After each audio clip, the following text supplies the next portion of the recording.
E eu lamento ter que aqui utilizar esse espaço para dizer que Vossa Excelência mentiu para os brasileiros. É mentira. Me desculpem, mas é preciso chamar as coisas pelo nome. O que está se vendo hoje é a prática reiterada daquilo que se viu no mensalão.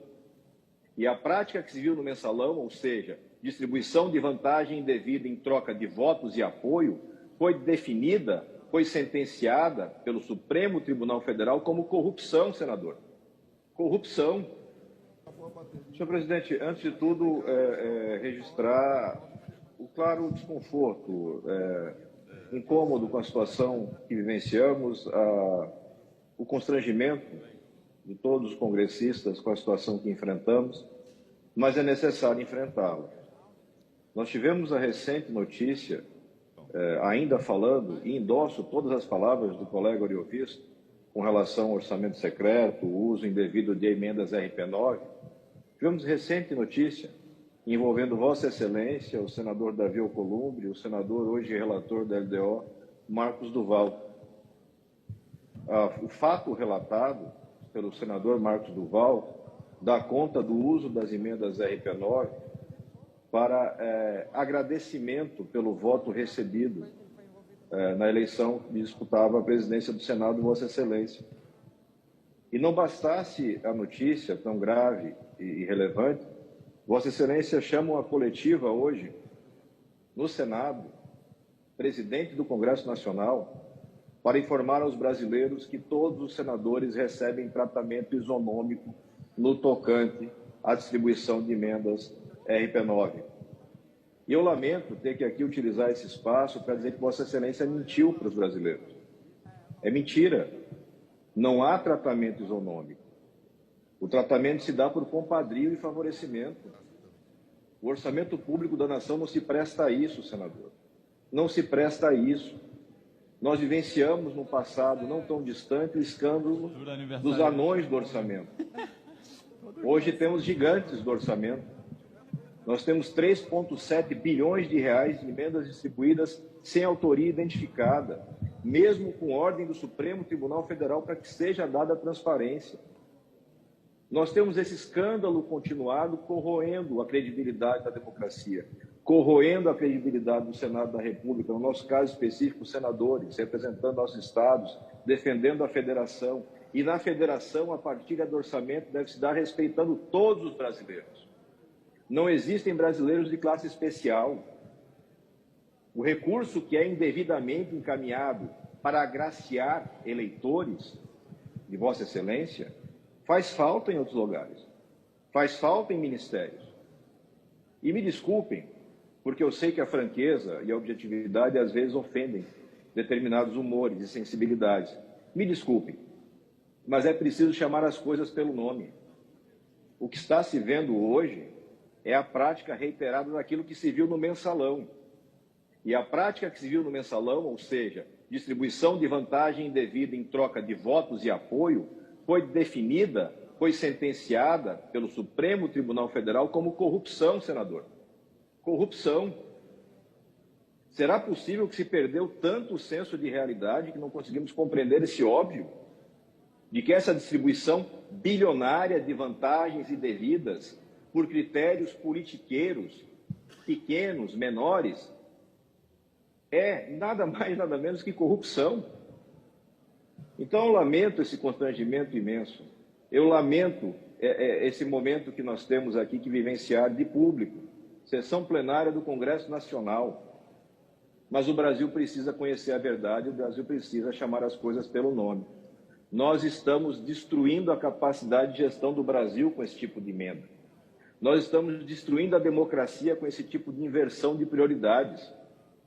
Vossa Excelência não recebeu dos brasileiros o poder de comando, nem Vossa Excelência, nem ninguém, o poder de comando orçamentário bilionário para distribuir como benesse para amigos, para apadrinhados. Eu lamento profundamente ter que adotar as medidas que venho adotando, não só para o discurso. Levarei o caso ao Conselho de Ética, levarei o caso ao Supremo Tribunal Federal, como já fiz desde o início, porque eu não posso, e vários colegas aqui certamente não podem e não aceitam, ser tratados como sócios desse desastre, porque o que vivemos é um desastre. moral, jurídico, orçamentário. Então, que se dê continuidade especificamente ao que estamos tratando. Não é possível votar uma LDO sem relatório divulgado, o relatório ainda não foi divulgado após a alteração.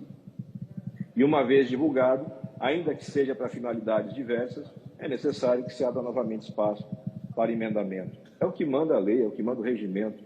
E a gente tem que começar a fazer um exercício de humildade e de respeito à Constituição. É um convite que faço a Vossa Excelência. Obrigado, senhor presidente. Obrigado, senador Alessandro Vieira. Eu gostaria, com todo respeito a Vossa Excelência, meu colega no Senado Federal, afirmar que a coletiva que dei em instantes para os jornalistas foi no sentido de demonstrar que esta presidência do Senado Federal tem um trato equilibrado, isonômico e igual em relação aos senadores. Isso é verdade, senador Alessandro Vieira, e eu creio que Vossa Excelência é testemunha disso, do meu trato sempre isonômico, independente de alguém que tenha me apoiado ou não me apoiado na presidência do Senado, ou para a presidência do Senado. Aqui está um exemplo, o senador Marcelo Castro, que é o relator geral do orçamento desse ano, que não me apoiou para a presidência do Senado. Nem por isso nós deixamos de ter uma relação de convivência. Ele protagoniza o orçamento hoje do Congresso Nacional, de modo que é isso que eu quis dizer, que não há um tratamento diferenciado. O episódio do senador Marcos Duval foi por ele próprio esclarecido, dizendo muito claramente que não há nenhum tipo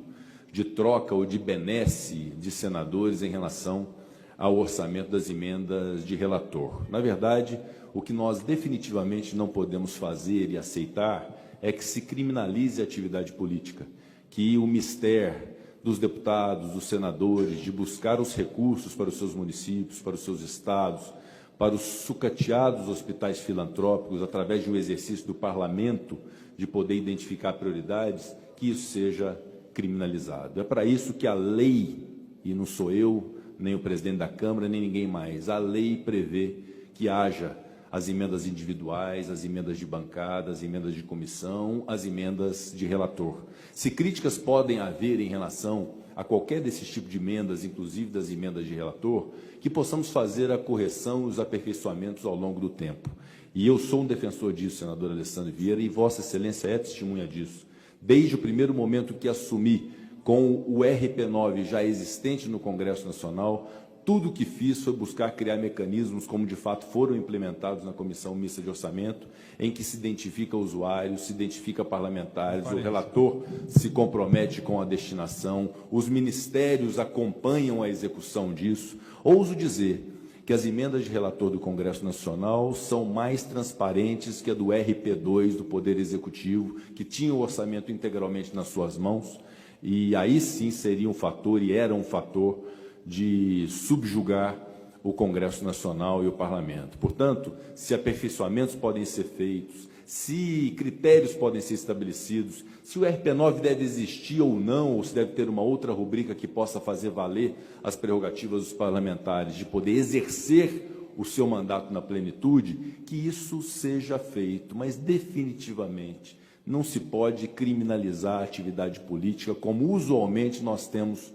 feito ou visto fazer no Brasil. E, definitivamente, de minha parte, eu insisto nisso, senador Alessandro Vieira, que, de minha parte, os senadores e senadoras que convivem comigo sabem que, hora nenhuma, eu lanço mão de qualquer tipo de expediente desse tipo. Nunca tive uma conversa dessa natureza com nenhum senador que pudesse condicionar o exercício do mistério daquele senador a algum tipo de apoio a mim, à eleição ou à eventual reeleição, porque, definitivamente, isso não existe. E o senador Marcos Duval esclareceu isso suficientemente. Se há sugestões que podem ser feitas para as emendas de relator, como essa da não impositividade que está sendo acolhida pelo senador Marcos Duval, isto é um avanço. E outros critérios que o senador Marcelo Castro fará ao longo do ano, e o segundo semestre deve se dedicar a isso. Vamos discutir o orçamento com o Executivo, vamos discutir o orçamento com as lideranças, com os prefeitos municipais, com os governadores de Estado e fazer o que é melhor para o país. Se há algum tipo de malversação na ponta de recursos públicos, de RP9 ou de RP8 ou de RP2 ou qualquer rubrica que se tenha, isso tem que ser naturalmente combatido e coibido. Quanto mais instrumentos nós tivermos de controle e de transparência, melhor será para todo e qualquer tipo de emenda parlamentar. Mas, repito, não vamos criminalizar o exercício parlamentar legítimo de deputados e senadores que estão trabalhando com... Quai, seu app de vídeos curtos.